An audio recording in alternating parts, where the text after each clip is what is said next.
B.R. Newman here with Helios. What you see before you is a 3-card tarot spread drawn to match your specific astrological zodiac sign in this very moment in time. What you're hearing in the background is a soothing set of brainwave entrainment frequencies created for the purpose of assisting you with any obstacles unique to this month, astrological or otherwise, woven into a relaxing, natural soundscape. Oh, and by the way, I create these audio files myself with some of the best technology available and can customize them to address whatever you might be working with, whether you want to take advantage of opportunities, overcome challenges, or accentuate any of your astrological placements. Pretty cool stuff. And these kinds of things and more are all available on my website, IamHelios.com, and there you'll also find tarot and astrology readings, but also extremely comprehensive yet simple and easy to follow astrology and tarot courses, so check those out. Now let's take a look at what we're working with here this month. You can see in the image on your screen you have 3 cards. The one in the middle is a central theme. It's meant to summarize your general situation, and then on either side of it are 2 cards, or 2 doorways you could look at them as. You walk through one or the other, so listen to the definitions of everything to not only reflect on the nature of your current situation, but also make a conscious choice about how you would like to proceed, the left-hand path or the right-hand path. But first and foremost, your central theme. The Hierophant. This card represents intellectual or religious tradition and embodies the quest for knowledge or illumination, so study, and the enrichment and fulfillment that ensues. When such pursuits result in the sought-after illumination, this contagious fulfillment brings peace and wisdom to the masses. But if such pursuits are motivated by the urge to strengthen the ego, the Hierophant can bring about toxic arrogance, bigotry, and intolerance. We can see a surplus of evidence in our society today, mapping out precisely how this occurs and what the effects can be. Dogmatic thinking has produced a great many scars on our history, and this isn't always motivated by religion, and can be found running rampant in socio-political and economic circles as well.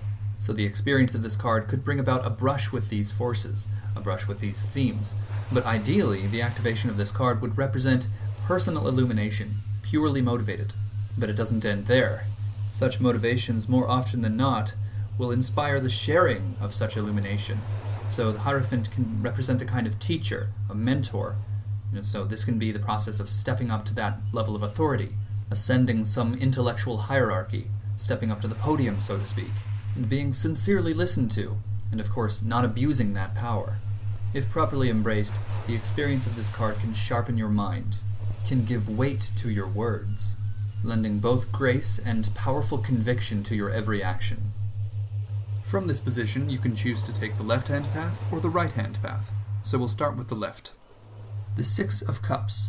Like all 6s in tarot, this is associated with Tiferet on the Tree of Life, Sphirith number 6. This is known as the Sphirith of Beauty, the light, the spirit, integration and action. Some say this has ties to the light of Christ or Buddha, the ultimate enlightened spirit within each of us. And as manifest through water, through cups in this case, this is the experience of pleasure, of harmony, of creativity, sensuality and sexuality, a kind of guiding orgasmic bliss that lets you know you're in the right place at the right time, heading in the right direction. So this card reminds you to follow your highest excitement, follow your bliss, as it's often said. Doing so takes a great deal of faith. To commit only to that which brings you pleasure is a huge risk. But it is precisely this action, this risk, this willingness to risk it all for the pursuit of pleasure may to some seem foolish, but it may in fact, if genuine, be that which aligns you with the law of attraction, the kind of miracle-mindedness that ensures your direct experience of this level of pleasure, and ultimately the truth that you are in fact on the right path. Therefore this card asks you, is this possible? If it is, you'll know it. If not, you'll probably find yourself weighing the pros and cons. Or you can choose to approach the situation outlined by your central theme according to the right-hand path, the Princess of Swords. Like all court cards, she is associated with the 16 Myers-Briggs personality profiles. 16 court cards, 16 profiles. In this case, this is the ISTP, or the Introverted Sensing Thinking Perceiver. This is someone very observant, very unpretentious, very realistic, someone who is not afraid to get their hands dirty, someone who's ready for just about anything, and they're ready to try just about anything once. Her focus is inward, with her introverted tendency. She makes decisions based on sensory data, rather than intuitive guidance. She thinks rather than feels, and tends towards perception rather than judgment, meaning she doesn't have to strategize at every juncture. She doesn't take everything so seriously, and also doesn't have as much responsibility, or at least doesn't have as much of a sense of responsibility. So this can be an aspect of yourself that is coming forward now, or this can represent influence from the outside. And that concludes this month's complimentary tarot reading.